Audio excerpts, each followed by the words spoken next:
The Radical.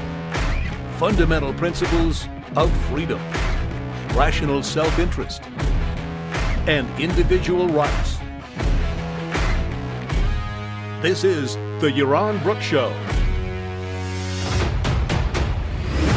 All right, everybody, welcome to Yaron Brook Show on this Wednesday, August 30th. Summer is almost over. Where did it go?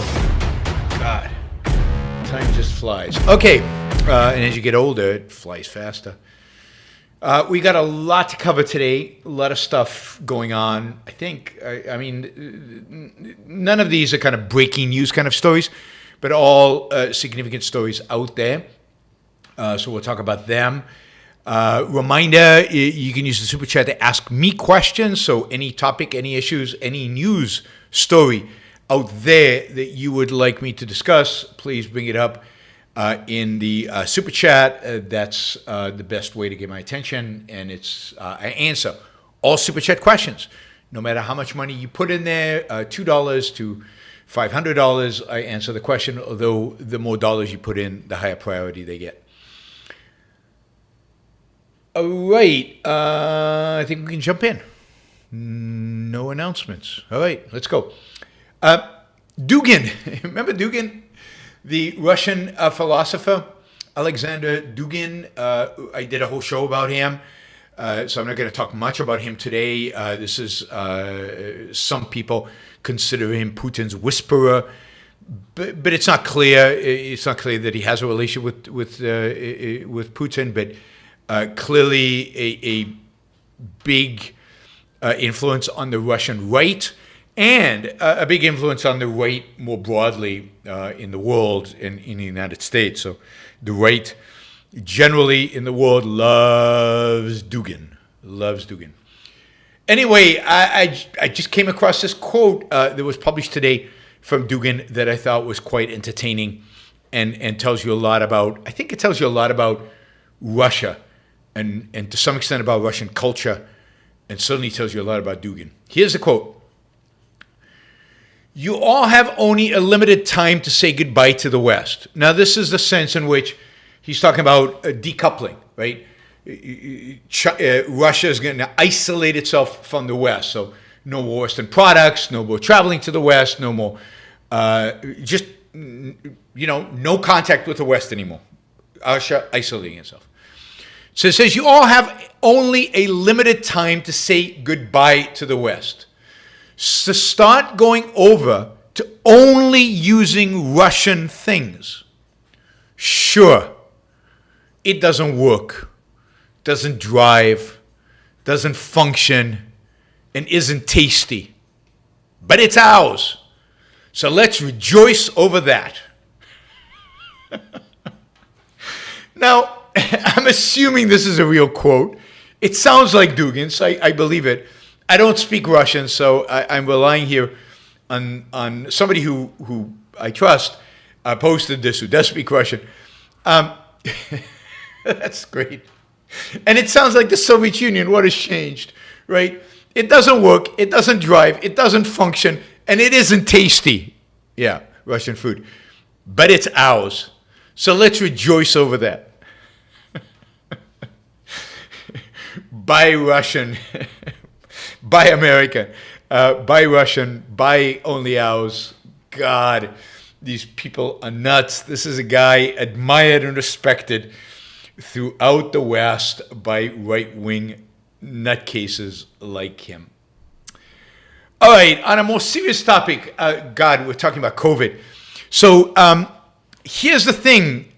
First of all, there's a warning under my video that says get the latest information from the WHO about coronavirus. So there's a disclaimer under the video. Second, twice now recently, including my interview with Amesh, YouTube has banned my video because I talked about COVID. And today I am talking about something a little controversial.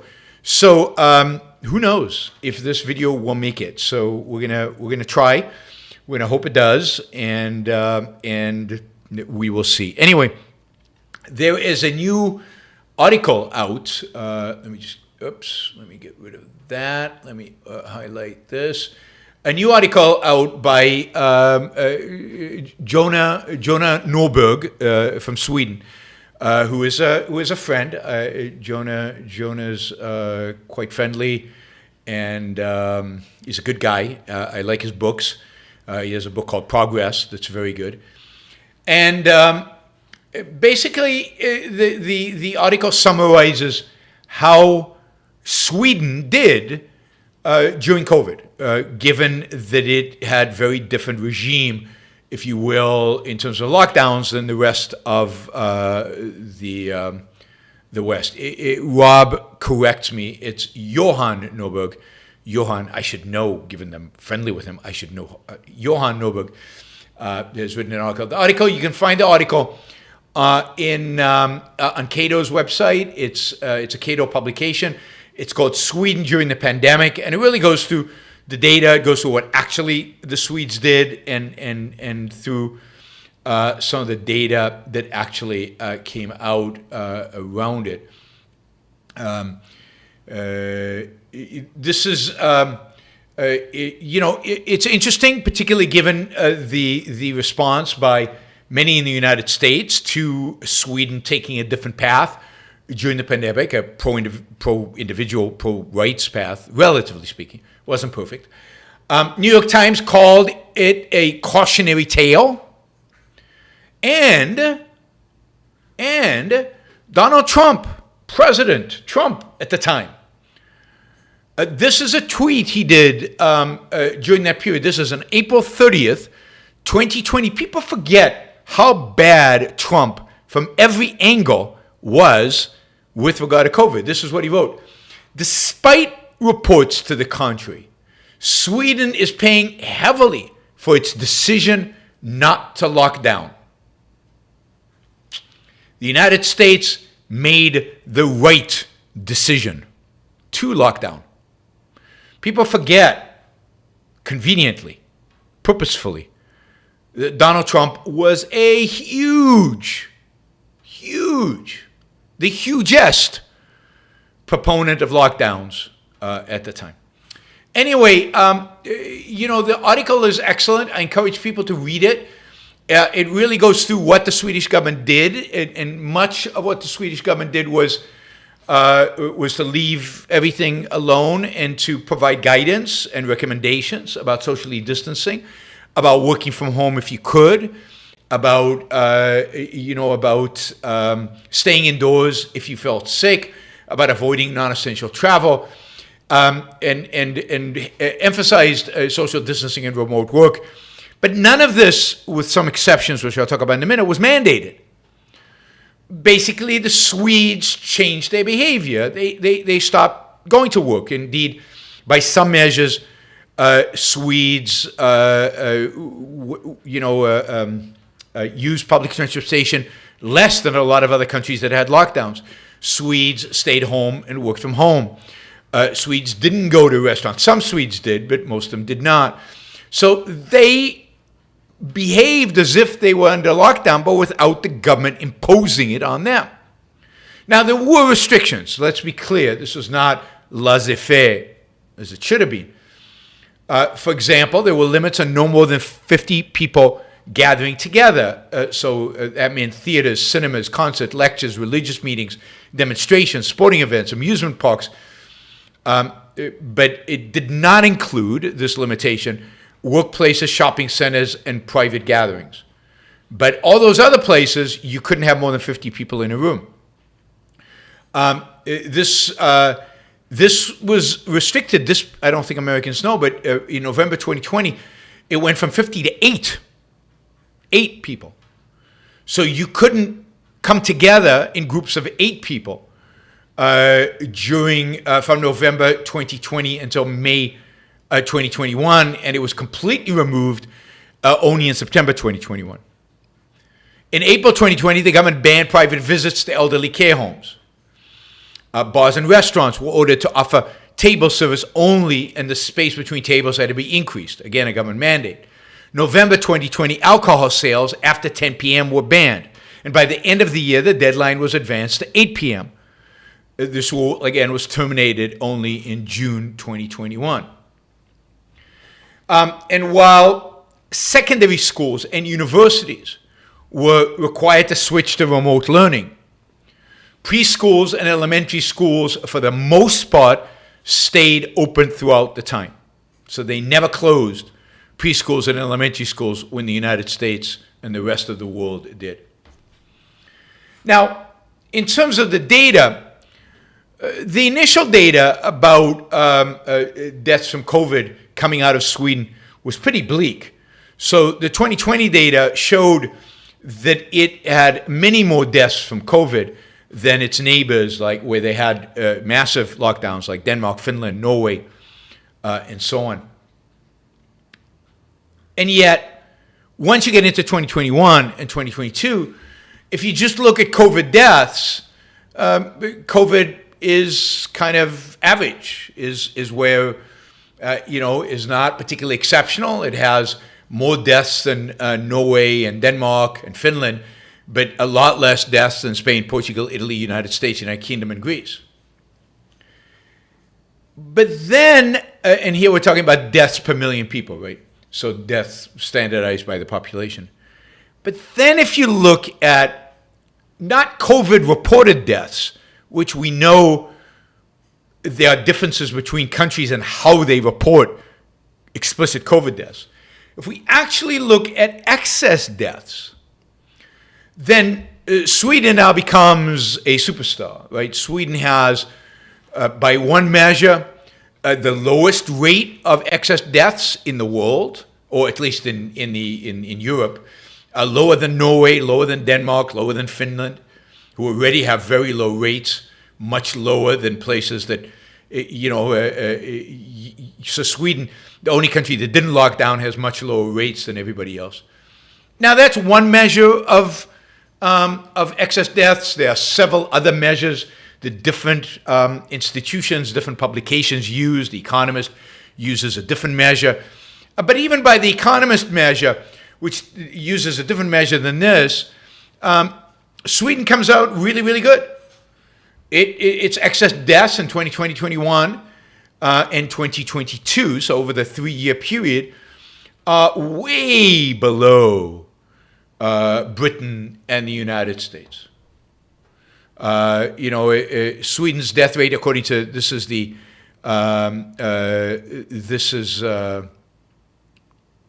according to the The Economist magazine. Excess deaths in Sweden 5.6%, compared to 10% in Britain and 14% in the United States. Those are huge differences. We're talking about large numbers of people. So again, a variety of different, by a variety of different indicators. Sweden did a lot better, and we now have the data for all 3 years, and we can evaluate it. Again, the real thing that is different between Sweden and the rest of the world, and the rest of is the fact that Sweden relied on people's own values, relied on people's own decision making. The government provided them with information. They did restrict somewhat, but the rest they provided with people information and let them change their behavior. And indeed, people did. People didn't go to work. People didn't go to crowded places. Malls were allowed to stay open, but the attendance in malls plummeted. So, hopefully, Sweden is an exemplar. Why this happened? Johan goes into that in his article, and I encourage you again to read it. But mainly it's because the government did not override the recommendations of basically the epidemiologists. The epidemiologists said lockdowns, there's no justification for lockdowns. There's no science behind lockdowns. Sweden didn't close its border. It didn't have travel restrictions, which, if you remember, right in the beginning, everybody had travel restrictions, but the scientists were all saying, there's no science behind travel restrictions. Trump closed the borders. There's no science behind closing the borders. And Sweden did not. It ultimately closed the borders from people outside of the EU because it had to, because the EU closed its borders, not because Sweden wanted to close any borders. It's in terms of education, its kids are not lagging the way American kids are lagging because schools were open, and particularly in those lower grades where it's hard to imagine kindergarten and the first few grades being done virtually. It's so important, particularly there, to have in-person education. So Sweden stayed open with regard to all of that. And of course, economically, Sweden did a lot better than the rest of Europe and in the United States and others because it stayed open. Production continued. Just to quickly, I'll just say Sweden has a very, very, very high rate of vaccination, one of the highest in the world. Excess deaths are still very, very, very, some of the lowest in the world. So this relationship between vaccines and excess deaths somehow doesn't work in Sweden. Only works in the cherry-picked locations that the anti-vaxxers want to use. All right.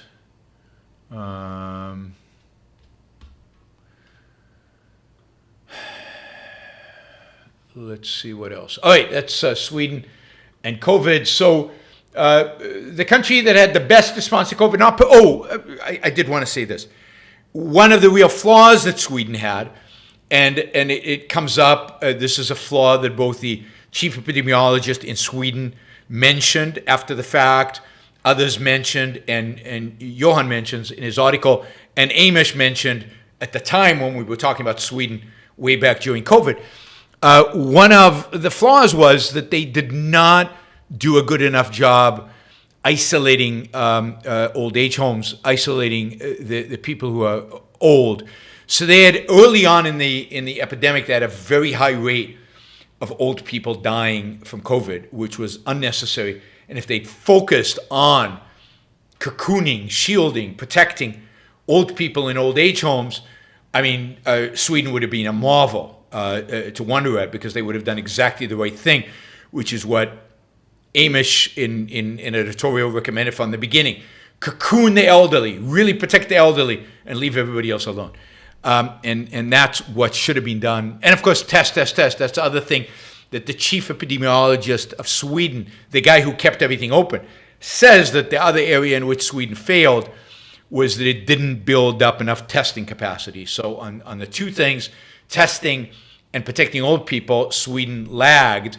But given its openness and given the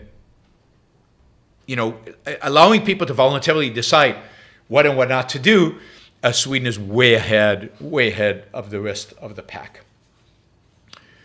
All right, that was Sweden. Africa. Another coup in Africa today. I don't know if you've seen this one in Gabon. This is on the Atlantic coast, south of Nigeria and Cameroon. Africa they're always coups. It's always crazy. It's always insane there, and it's sad. It's sad. This is an important continent. It's a backward continent for a variety of different reasons. I think primarily because the ideas of liberty, the ideas of freedom have not been applied there, have not been taken seriously there, have not been, they have a cruel history of colonialism, which then when it ended was replaced by a cruel period of socialism and a very, very significant impact of the Soviet Union and communism. Now Russia is stirring the pot there and creating havoc and creating discord. A lot of these coups, I would not be surprised at all if they ended up being related to the Wagner Group and Russian ambitions in Africa, among many things, the desire of Russia to access the natural resources of Africa. This is particularly an issue because Africa is the one continent that is growing in terms of population and is only going to grow further. Half of global population growth from now until 2050 is going to happen in sub-Saharan Africa. The region population is currently growing 3 times faster than the rest of the world. By the end of the century, it'll be home to 1/3 of all the people in the world. In a sense, Africa now is what Asia and China were a few decades ago. This massive population. The difference is that right now, at least, there is no development path for Africa. There's no path towards economic success, towards providing jobs, food, and a livelihood, and ultimately liberty and freedom to this massive population that Africa is home to. Right? So it's going to be 1/3 of the population of the world by the end of the century, by 2100.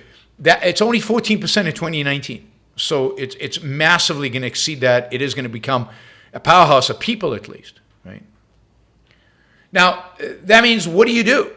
This is the poorest region in the world. Some of the poorest people in the world live here. And we know some of what's going to happen because it's already happening. There is a fight over the natural resources. There is no legacy of property rights. There is no legacy of respect for the individual. There is no legacy of respect for political freedom and political liberty. But that's exactly what Africa wants and needs. Not wants. It's exactly what Africa needs. I wish it wanted it. And it's exactly what American leadership and America as a shining city on the hill could at least provide an example, a model for. But Africa has no model, has no example. And basically the dominant power right now, the 2 dominant powers in Africa right now are Russia and China, neither one of them providing a model for Africa to become developed, to become successful. Although China somewhat, in that you could see a freeing up of its economy if they try to model China. But so far, that has not happened. With a few exceptions, in the region of South Africa, where you're seeing a few economies move towards freer markets, starting with Rwanda, Botswana, Namibia. But you need it on a much larger scale, and you need it to happen further north, where some of the richer economies are, or you need to happen in South Africa, which then can become a model for Africa. But it's certainly not happening there. So Africa has a massive population and a horrible political system that will not allow for economic growth. Finally, and the reason why I think Europe, and to some extent the United States, need to care about this, is that Africans are not just going to sit still. They're not sitting still right now. They are going to try to escape from Africa. They're going to try to get out of there. And the destination, the primary destination right now, and the primary destination in the future is going to be Europe. You know, in some cases, like in Ethiopia, we talked about this a few days ago, the destination is Saudi Arabia. And the Saudis are much more brutal than Europeans. They're just killing them as they enter Saudi Arabia. But you're seeing boatload after boatload of Africans trying to leave Africa and trying to enter into Europe illegally, trying to establish a future for themselves in Europe. These people coming from Africa are not Muslim ideologues. Many of them are Muslim, black Muslims, but they're not Muslim ideologues. These people are just trying to make a living for themselves. They're trying to better their own lives. And this is only going to get worse. And let me be clear, nothing Europe does will prevent this. They can start shooting at them like the Saudi Arabians are shooting at the Ethiopians. It's not going to stop the Ethiopians from coming. Why? Because they're being shot at home. At least if they can zigzag through the bullets, there's some hope. At home, there's no hope. So, Europe is going to have to deal with this immigration. one way or another, it's going to have to deal with it. And it's only going to intensify. And, it's not clear how this affects the U.S., although some of these people are crossing the Atlantic to South America and then hiking up through Central America and trying to enter the United States. That will also increase over time, just like the Chinese are doing it. The Africans are going to be doing it. People are going to be on the move over the next 50 years. And developed countries need to figure out a strategy for how to deal with that. And if the strategy is to erect walls, which are not going to help, are not going to constrain the people, but if the strategy is going to be to erect walls, if the strategy is we don't want these people clearly, then maybe doing some work to help these countries achieve economic success so that people are motivated to stay. But short of that, they're going to come. And no wall will stop them. No wall is going to stop them. Not the Mediterranean and not a wall along the desert. All right, quickly, Canada. Canada, isn't it shocking that Canada's weirdness keeps showing up on these news roundups? Anyway, latest from Canada is that Canada has just updated its international travel advisories. You know how in the U.S. the State Department has travel advisories? Don't go to Gabon right now because there's a coup, and be careful when you go to Saudi Arabia because so on. Well, Canada has a travel advisory now for the United States. It basically tells the LGBTQ plus community in Canada that it may face discrimination if they travel to some places in the United States. They don't list the places, but they're just a general travel advisory. If you're LGBTQ, be careful when you go to the U.S. because those Americans, dangerous people, just watch out. Now, it's true. 18 U.S. states have passed laws that limit or ban certain things like gender-affirming medical care for minors or teaching about sexual orientation in schools. How does any of that threaten Canadian tourists? God. I mean, even if that's bad, how does that affect Canadian tourists? I mean, is there increased violence towards LGBTQ tourists, travelers from out of the country? If two men are holding hands in Mississippi, is there violence towards them now? In New York? And where is this? Where is it happening? Now, it could be that there is. But then you'd expect some evidence to suggest it, and then you'd expect also a listing of the places where it's happening, because clearly it's not happening in California. Clearly it's not happening in New York. So where is it happening? But is it happening? Do we see this spike? Now, remember, this is some of the travel advisories, for example, that they have for the LGBTQ community for going to Kenya, where engaging in homosexual activity can land you in jail. And engaging in certain sexual activity as a homosexual can land you with a death sentence. And certainly that is true in Saudi Arabia. Certainly that is true in many Muslim countries and in some African countries. So those travel advisories make a lot of sense. Thank you, government, for letting us know we shouldn't travel there because, whoa, those countries are barbaric. But the United States of America? Really? Canada? Give us a break. Stop it.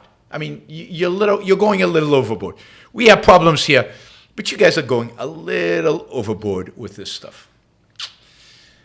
All right, let's go to where people are really, discriminated and really have a hard time. Saudi Arabia. We talked about Saudi Arabia, right? And this is not related to LGBTQ, but it is related to daring. Now, remember, Saudi Arabia is supposed to be reforming. It's going to have a peace deal with Israel. MBS, or Mohammed, whatever his name is, who's the crown prince of Saudi Arabia, is a liberal reformer. He's bringing Western ideas into Saudi Arabia. Saudi Arabia is a changed place. Let's embrace Saudi Arabia. And let's have a peace deal between Israel and Saudi Arabia And let's celebrate that, and let's dance with the sheiks and bow to them and whatever. Anyway, in spite of MBS's westernizing, Saudi Arabia has just sentenced to death a retired teacher for criticizing the ruling family on his social media platforms, for which he has, I don't know, something like 9 followers. Like, nobody follows this guy. And he criticized them, and he's getting a death sentence for criticizing the royal family. This is the liberal, pro-Western, innovative, moving in the right direction royal family, right? God. This will be the first death in the kingdom for social media posts, but they haven't been lenient. Everybody else around social media has been sentenced to long prison sentences. And these are, the trials for these things are done in a specialized criminal court. That was established in 2008 to deal with terrorism cases. And saying something on your Twitter account criticizing the royal family is terrorism.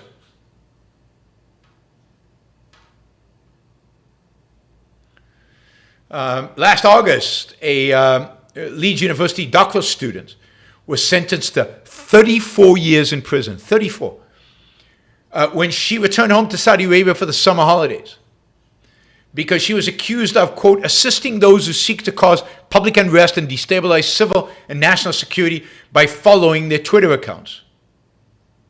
All she did was follow people's Twitter accounts, and she was sent to 34 years in jail. This is a young woman with a future, a doctoral student in the UK. I mean, all I can say is, why did she go home? Why would anybody go to Saudi Arabia? Why would anybody want anything to do with Saudi Arabia? Truly disgusting. All right, I mean, this is a topic, God, I'm already out of time. This is a topic that deserves a lot more time, but let me just give you the highlights out of this. European Union as a group has the 3rd largest economy in the world. It has, a large number, hundreds of millions of consumers who are relatively, on a global scale, wealthy. And while the European Union produces very little when it comes to technology, and particularly when it comes to technological innovation, it is a very large consumer of technology and technological innovation. And this has given them power that is kind of interesting, right? And horrific in the way it's applied. Call it the Brussels effect. Now, I'm getting this article. This is a really good article. It's something called The Industry. But this is part of Pirate Wire, the Pirate Wire network of Substacks. I don't know, I think it's Substack. And it was published today by a guy named Luke Hogue. And really interesting. Anyway, the Brussels effect is the ability of Brussels to impact producers and builders and creators and innovators of technology, even though none of them actually produce and do their innovation in Europe. So how do they have such a big impact on them? Well, basically the way they do that is by saying, if you want to sell in Europe, you have to abide by our regulations. So even though you don't produce here, even though you don't necessarily have offices here, you have to abide by our regulations if you want to sell here. Europe is a big market. Everybody wants to sell into Europe. The regulations are burdensome. They're the most burdensome in the world. And companies then abide by them. But if they're going to abide by them for Europe, economies of scale suggest that you don't want to have one set of products for Europe and another set of products for the United States, and another set of products for Asia, or one set of websites that Europeans can access, another set of websites that Americans can access. You just want to have one standardized product. So what they do is they standardize based on Europe standards. So Europe lands up determining the regulatory regime for technology throughout the world, even though it has very few technology companies, certainly very few technology companies that are leaders in their field. It, in spite of that, dominates the regulatory environment. It dictates regulations. Now, there's one other place in the world that is similar, a little different, in that a lot of the companies do indeed produce in this place, and that is California. California is this progressive state, of course, frustrated by the lack of regulations coming out of Washington. California is embracing the Brussels models and thinking, if we regulate here in California, that'll force these regulations on everybody in the United States. Because if they want to sell in California, and indeed, if they want to produce in California, if they want to have their headquarters in California, as most Silicon Valley companies have, then they're going to have to follow our regulations, and then those regulations will become standard throughout the world, and we will be imposing global regulations. So they're kind of competing with Brussels, but it's worse than that. Instead of competing with Brussels, what's happening right now is that California and Brussels are working together. They're forming an alliance, an axis, where they are going to coordinate regulation. And this is primarily relevant for the latest and greatest breakthrough in tech, which is artificial intelligence, AI. The European Union now has a representative of its tech regulatory agency, if you will, a career bureaucrat by the name of De Graaf, stationed in San Francisco. He has an office in the Irish consulate just east of Union Square. And what you get now is he is in regular now communication with California lawmakers in order to coordinate between the two to pass AI regulations that will apply in California and apply in Europe, and by extension will force the federal government either to match it, but even if it doesn't, it will force AI companies who want to do business in California, where almost all of them are station-based, and do business in Europe, to follow these regulations, and therefore these two will dominate the regulatory regime. So what we get is, when it comes to regulation, you get a race to the bottom. You get a race for the worst, a race for the most intrusive regulations. That's what's happening right now. So something to keep an eye on, the axis between California and Brussels, which could mean dramatic slowdown in innovation and progress and success of U.S. tech because of the likely burdensome, absurd regulations that are going to come out from the worst political entities one could imagine stating these regulations. These regulations are going to be very similar to the ones that have, or worse than the ones that have crippled China's tech industry over the last few years. All right, that is News Roundup for August 30th. Let's go to your questions. I see quite a few of them already being posted. Okay, James for $50. Thank you, James. James says, have you recommended Singapore over UAE as an interesting place to live? Have you been there? Is Ayn Rand big there? What is the potential for all Southeast Asia to grow wealthy? Yeah, I mean, if I had a choice between Singapore or the UAE, it's no contest. There's no way I would ever live in the UAE. There's no way I would ever recommend living in the UAE. I mean, the UAE is, yes, it's established these islands of civilization in a sea of barbarism. It's still a sea that's dominated by Islamic culture. It's still an area that has many Islamists in it. They might be dormant right now, but you never know when they rise up. It's still an area where the locals treat their women horribly, and where they treat many of the people that come there to work as basically slaves. I don't want to visit the UAE, never mind live there. Singapore, on the other hand, is a place where they have a lot of foreign workers, particularly Malay, Indians, Pakistanis, but they're nowhere near treated the way they are treated in UAE. Singapore is a relatively free place. Yes, there are some constraints of freedom of speech. Yes, there's some constraints on certain behaviors that we would take for granted in the West. But these, from people that I know that live there, these are relatively minor. And yes, it's not completely free. It's not perfect. But the economic freedoms are pretty broad. The place is thriving.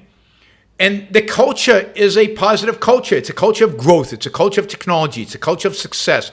It's a culture that is, and the way they treat women is they treat them as equals. It's not even the worst of Asian culture. It's the best of Asian culture. So yeah, I think Singapore is a wonderful place. I believe that it's a fantastic place to live. Is Ayn Rand big there? I wouldn't say big, but she's known by many in Singapore. Many of the educated know of Ayn Rand. I went there once to give a talk. I can't remember if I gave one talk, two talks, but I did give talks in Singapore a few before COVID.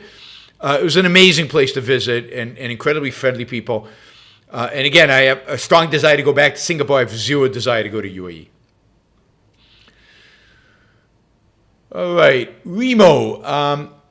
I strongly oppose the arguments against fractional reserve banking put forward by people who support free markets. Don't you think they are just motivated by hatred or at least suspicion towards bankers? I definitely think that there's something something about that in terms of kind of a general cultural suspicion towards bankers, towards interest, towards that activity. I think there's a real, real misunderstanding of what bankers do and how they do it. And there is a real misunderstanding about the contract that is a deposit, a bank deposit, what kind of contract that constitutes. There is no fraud associated with fractional reserve banking. And in a competitive market, either fractional reserve banking makes sense or it doesn't make sense, and let the market dictate, let the market determine that. And it is quite shocking to see, libertarians who claim to be pro-property rights violate those property rights by denying ability to sign certain contracts that are not clearly not fraudulent because the terms are specified in advance. Part of it comes from a utilitarian tendency that they have to think that fractional reserve banking causes inflation and causes bubbles and all this other stuff. All this has been refuted by people like Larry White and George Selgin and other economists from the Austrian tradition. But a lot of Austrian economists, following Rothbard, still maintain that no, it has all these economic disasters and it's fraud. And none of that is actually true. So what motivates them? Probably a hatred of bankers deep down, which they won't acknowledge, a misunderstanding of finance, which I know they have. Not sure what else exactly, but those certainly are part of it. Many of them are Christians, and Christianity has a deep suspicion of bankers going back a long, long time. Jennifer's back from Alaska. Impulsivity versus incisiveness is a false dichotomy. But can just going ahead and making a decision sometimes be better than never doing anything? Yes, but it's a false alternative, as you know, right? You want to be, you only want to make a impulsive decision based, in a sense, on emotion and without thinking through when it's an emergency and you have no choice. But when you have time, when you can do some thinking, then think about it. And of course, the more important the decision, the more thinking you should do, and the less important the decision, the less thinking you should engage in, the less time you should spend on it. But action is always necessary. always necessary. And one way or the other, it's always necessary. And inaction is almost always going to result in bad outcomes. So it partially depends also on the context, right? Our impulses, if you will, are very, very, very good on topics and issues that we know a lot about and that we've integrated and thought a lot about. And therefore, our subconscious is well trained, if you will, to deal with. And if those issues come about, I have no problem if you don't have the necessary time to quickly respond impulsively. If it's something new that you've never really thought about a lot, or if a completely new circumstances, a completely new context, then you have to be careful because, your emotions and your impulses will only give you data about stuff you've already integrated. And if this is outside of that, it's hard to tell what you're actually responding to in terms of your impulse, in terms of your emotion.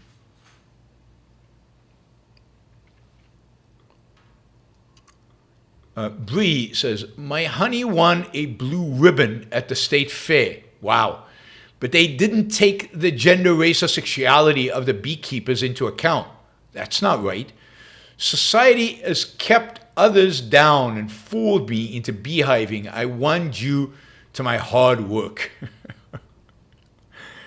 I mean, good for you, and that's great. It sounds like I need a taste of this exceptional honey. That Bree is a beekeeper, and she often discusses her beekeeping on this show. So thank you, Bree, for the support and for sharing. Wes says, why do we treat countries like this as if they can be friends or allies? It's sickening. Well, I mean, if you remember, when Biden first came in, he says, I'm going to be tough on Saudi Arabia. I'm going to treat them badly. And he went over there, and he didn't really get along much with BMS or BSB or MSB or whatever his name is. And at the first opportunity, when the United States needed the Saudis to increase the amount of oil into global markets in order to keep prices down because of inflation, the Saudis did the opposite, and they screwed the Biden administration by reducing oil capacity. And so it's because we think we depend on them. It's because at the end of the day, we're cowards. So by the way, Biden has flipped. Now he's Saudi Arabia's best friend because the Saudis have taught him a lesson. But have they? So the price of oil went up. By the way, the United States is producing at record levels right now, but it could be producing more. We are the largest producer of oil in the world, larger than Saudi Arabia right now. We could be producing more, and we could squeeze them. So we're cowards. We're moral cowards, we're economic cowards, we're foreign policy cowards, and we have no moral backbone. And if you start penalizing Saudi Arabia, what next? Penalize Russia and China and all these other countries that are really, really bad?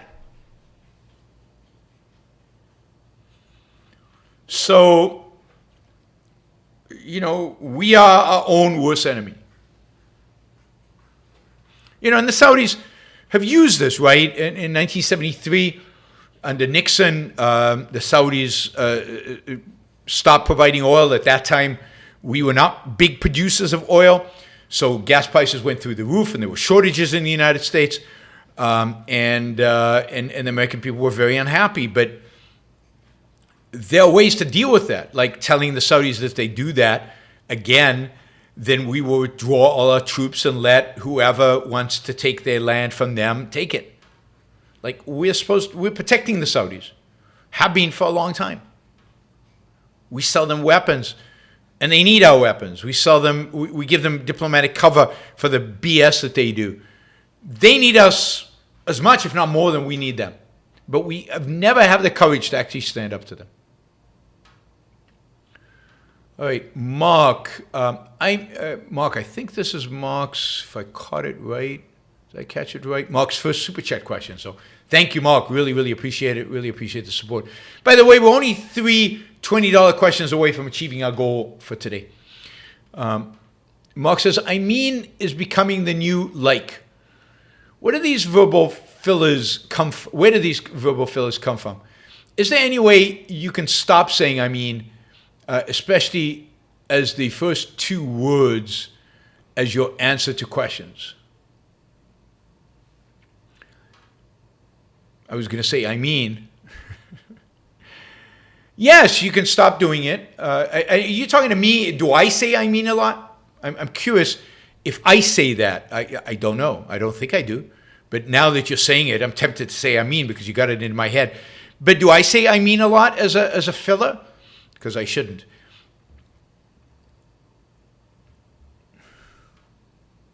So the way to stop doing it, if you're looking for advice and stop using fillers, is just to start flagging it to yourself when you actually do it. Just be aware of it. And when you do it, and you're going to do it, just accept that you're going to do it. But when you do it, flag it, I should stop. Just make it conscious. Bring it to the forefront of your consciousness. Now, there are a lot of these kind of things. There's, I'm doing a course on public speaking, and there's a lot of every time. And it's partially a need to fill the blank space. It's to take that period where you're trying to think what's the next thing you're going to say. The transition, quiet is nerve-wracking. It's so, try this. If you ever do public speaking, try this. Just pause. Don't say anything for a little while. Now, I think that's incredibly powerful. It's a way to emphasize things. I use it a lot in my public speaking, and I encourage the students I'm teaching to pause. Pause for emphasis, particularly if you ask a question. What do you guys think is the way to get rid of these? You pause, let them think about it. So the way to get rid of the I mean, like, is to embrace pausing. It's to embrace using quiet to fill in the gaps for the next thing you want to say. Thank you, Mark. Thanks for your first super chat. Really appreciate the support. Another first super chat, this one from Norway. I can't pronounce that name. Nakabuta Kanhawala. I have no idea what that is. Is there a bubble in green investments? Will there be higher returns in anti-ESG funds? Well, I think ESG is dying as an investment category. There's a massive amount of pressure right now to get rid of it. Even BlackRock is talking about stopping to use it. The SEC is clamping down on funds that declare their ESG and wants proof that they really are doing it. There is, of course, the pension plans of Texas and Florida and other states that are withdrawing from ESG funds. So I think ESG is gonna retract. And if you look at what ESG funds actually invested in, they weren't that different than regular funds. There was nothing ESG about ESG funds. It was just a marketing con game. So I don't think you're necessarily going to get high returns in anti-ESG funds because I don't think that ESG funds were that ESG. If they were really ESG, then maybe you'd get higher returns. But I'm not sure they are really ESG. They're just fake. Is there a bubble in green investments? Probably. But it's going to take a very long time to burst because to a large extent, it's a bubble that's directly funded and subsidized by government. And therefore, it'll take the government getting to a point where it can't afford to subsidize it anymore, can't afford to support it anymore for the bubble to burst. And that could take a long time. Governments have the ability to print money for a long time and keep supporting these bubbles for a long time. So at some point, it's a bubble. but hard to tell exactly when, right? You would assume, Tesla was a bubble when it received all the subsidies, but those subsidies also allowed it to get to the point where it could produce cars without the subsidies and still be competitive. So it's complicated. I wouldn't just say, if it's green, I'm going to short it and I'm going to do well. That's not how it works. Not as long as government continues to subsidize them. It can continue to subsidize them. Indirectly or directly. Could be an indirect subsidy through mandates. You have to use solar. Well, then solar energy stocks will go up, even though you didn't directly subsidize the solar energy stocks. Finn Harper says, what are ways to celebrate weight loss that isn't eating a lot of food? I have friends dieting, and when they reach a benchmark, they celebrate with food, but they hold that as counterproductive. Have you been in this boat? I haven't really, I must admit, because I've never really been on diet, so I don't really know. There are lots of ways to celebrate without food, or you could celebrate with healthy food, with food that is consistent with your diet. So, but you could just have a party, you could watch a movie, you could go to a club and listen to music, you could do a lot of things that don't involve food if that's the choice that you have made. But you can also celebrate with food. I mean, even if you're on a diet, it doesn't mean that you can't once in a while splurge outside of the diet. I think it's important to do that. I don't eat desserts, almost ever. But once in a while, I eat a dessert, right? Just for fun, or just, I usually regret it because it just doesn't taste that good because I'm not used to the sugar. But if the dessert is a little less sweet and it looks interesting and it looks unusual, I'll cheat. There's nothing wrong with that. It's not like, you have to follow it 100%. You cannot ever. Our bodies don't work like that. It's not poison. It's poison in quantity. And if you limit the quantity, it's not going to kill you. So why not do it? So I wouldn't worry about celebrating with food if they like food. Scott says, is it possible your respect for Amish caused you to go easy on Fauci and the establishment calls for shutdown? See, I don't think I went easy on the establishment calls for shutdown. What I did do is I pointed out that because of the Trump administration's neglect, evasions throughout February and March, by the time anybody got serious about COVID in the United States, there was no testing because the FDA had screwed that up. The FDA under the Trump administration completely messed that up. And the CDC had been sidelined, and Trump was pretending there was no COVID, that by the time COVID hit New York in mid-March, it's arguably there was no option but to lock down for a while, because the hospitals were truly overwhelmed and truly people were dying. And what I was very vehement in condemning at the time was the continued lockdown. I said, okay, lockdown for a week, but you cannot continue doing this. And then the lockdowns in other states, which were not suffering from the kind of hospital, breakdown and failure that New York was suffering from.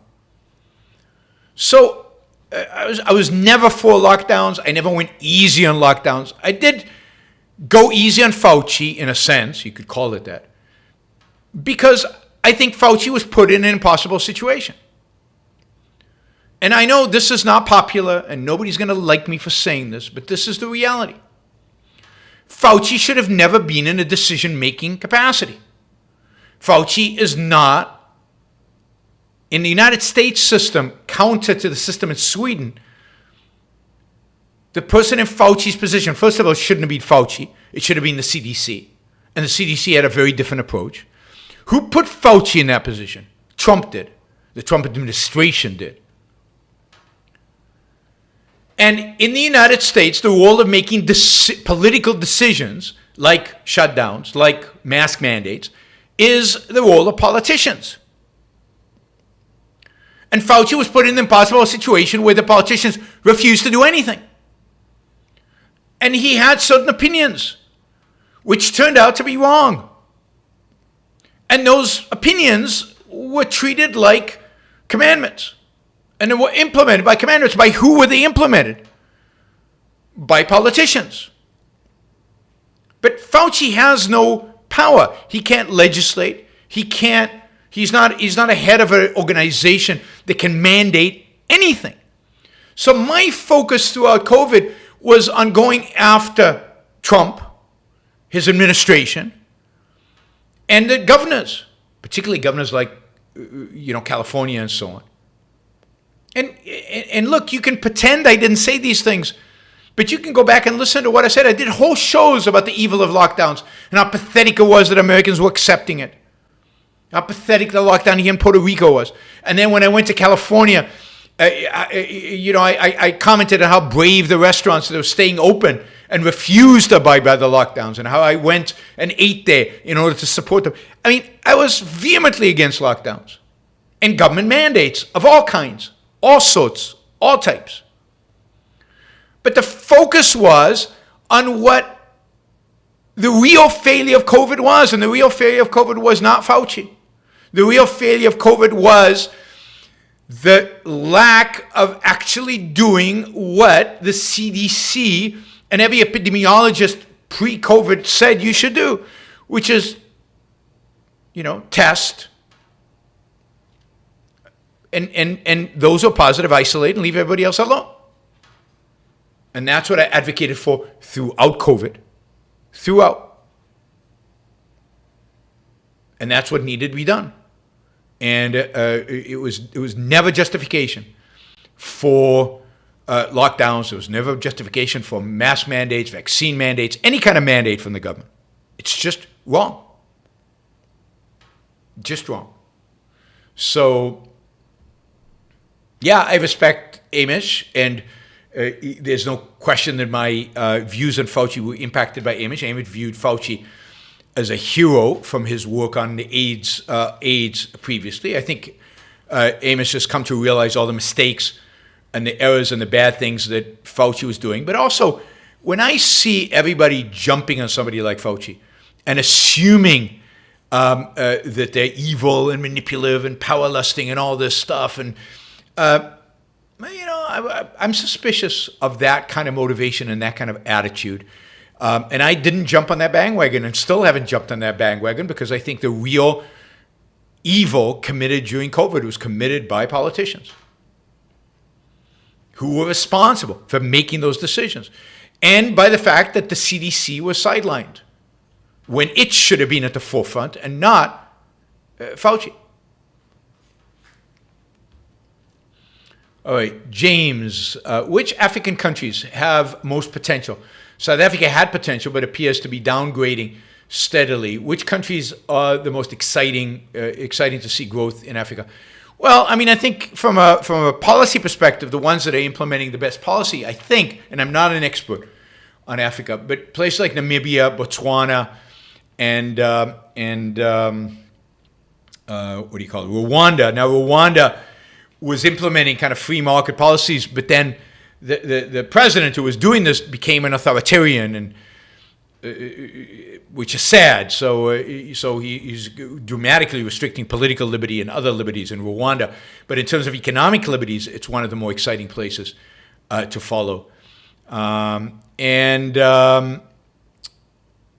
Scott, you're being stupid and dishonest again. So you really need to, that is so pathetic. Really, it's pathetic. I'm just commenting on something Scott wrote, which I won't repeat because why should I? So I'd say those are the most exciting in Africa. I'm sure there are others. Nigeria, which is going to be by population the largest country in Africa, is most interesting to watch and to see what they do and how it all how that country evolves, because I think that country is going to be very much the barometer of what happens. They have English educational system. They were colonized by the British. A lot of Nigerian migrants have moved to the UK and been very successful there. Of course, a lot of them have moved to the US and been very successful there here as well. It'll be interesting how the Nigerians deal with the future. They also have oil, so they have some revenues, but they have to take the right steps in terms of property rights and securing individual freedom. Wow, we're going late today. Friend Harper says, has ARI considered objectivist missionary work compete with Christianity and spreading ideas to impoverished population? I'm only kind of kidding, haha. No, we have not. James says Saudi is paying a lot of expats to live there. Yes, I know. I wouldn't live in Saudi Arabia. I don't care how much they paid. Friend Harper, I hold that the practice of celebrating achievement is valuable to building self-esteem, deliberately recognizing achievement instead of taking it for granted. Do you think that's right? Absolutely. Absolutely. I mean, it's also a form of justice. It's a form of justice, so absolutely. I'm not accusing you, Scott, of heresy because you didn't say anything against subjectivism. I'm accusing you of being dishonest about how you portray what I've said, what I think, what I believe, and so on. You're purposefully distorting and perverting, and you're purposefully making arguments to provoke me, I assume, and to provoke other people in the chat. But you are being dishonesty, and it's not an issue of heresy. It's just an issue of fact. Michael, do you believe in once-a-week cheat days for your diet? No. Almost all. I mean, first of all, I don't really have that stringent of a diet. I don't think we know enough about nutrition to have a super stringent diet. So I don't have a diet that says don't eat this. I minimize certain things and I keep to that. I generally don't eat dessert. That's the only real thing, and I don't eat refined sugar, and I don't eat foods that have added sugar. But restaurants add sugar to their sauces and stuff all the time, and I eat at restaurants almost every day. So, but no, I don't. I know what I want to eat, and I know what I like to eat, and I eat it. I don't cheat. Once in a while, once in a very long while, I'll eat a dessert, and as I said, almost always regret it, and that's why I don't do it often. Noah, Swedish krona, first-time super chatter. Thank you, Noah. Really appreciate it. You talk about how we live in an age of non-ideology. How do you evaluate specific persons as not having an ideology?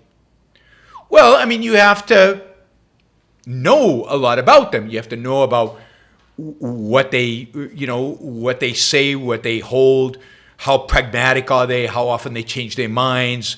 Do they invoke any principles, right or wrong principles?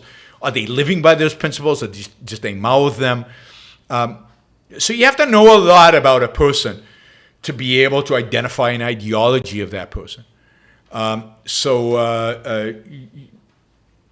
It's not easy because it's not enough just to listen to them. You have to, if you're doing it personally, if you're doing it in terms of that person. But you have to know a lot about them. You have to know a lot about how they act, not just what they say, right? In order to know whether that ideology is guiding them. Unless they're intellectual, and then you're judging them just based on the ideas they communicate. And then you evaluate those ideas, and is there a coherent ideology behind this, or isn't there? And you can find that. You can definitely say that Jordan Peterson has an ideology, it's not necessarily a consistent one, a completely integrated one, but it's an ideology. But to take just a person out there who's not an intellectual, you have to also know how they're acting. Because if they're acting in opposition to what they're saying, well, then do they really have an ideology? Does it mean anything to them? Does it hold anything for them? I hope that answers the question. Justin asked, what are your thoughts on the Sackler family? I don't know. And this is something I want to do some research on, and I will, hopefully, if I have the time, because I worry that they're being demonized, but they could be really, really bad people as well. But the whole issue around Oxycontin. Was that the drug that they produced?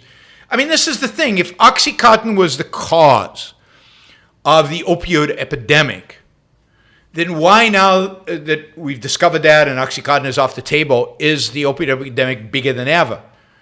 Why is now everybody consuming fentanyl if it's all caused by Oxycontin? So I wonder if the Sackler family and some other pharmaceutical companies, and I don't know this for a fact, I'm just wondering aloud, I wonder if they are a scapegoat, an easy scapegoat, because we all love to hate pharma, for the epidemic in order to avoid, the actual causes and the responsibility, which is probably shared by doctors and by the individuals taking the drugs and by the FDA for not approving other forms of painkillers and maybe by pharma that advertise these drugs as under false promises. But really, you'd need a researcher to figure it out, and I haven't done the research. David says, I'm having a lot of problems getting motivated to study for a FINRA exam. It literally makes me angry that I have to take it. How do you stay motivated to deal with things like that? Well, I try to minimize having to do them because I agree with you completely. It's infuriating. It's ridiculous and pathetic. But look, the basic motivation is I motivate myself around the values I intend to achieve by taking the exam, I treat it for the purposes of studying. I treat it as metaphysical. It just is. It just is. There's nothing you can do about it. And if I want to achieve goal X, I just have to study for this exam and get it by me and get it done. And that's how I motivate myself, by treating it in a sense as metaphysical, even though I know it's not. Because then you can take out the anger you have at it and everything. It just is. And then after you do the test, then you can get pissed off and you can advocate against it. All right. Thank you, everybody. We blew away the goal, so I really, really appreciate that. Don't forget to like the show before you leave. It really helps with the algorithms. If you want to support the show on a monthly basis, which I hope many of you will, you can do that on Patreon. Just search for Yaron Brook Show. Or you can also do it on my website, yaronbrookshow.com/support. That one's PayPal. Patreon is Patreon. Talk to you soon. Actually, tomorrow morning, tomorrow same time, for another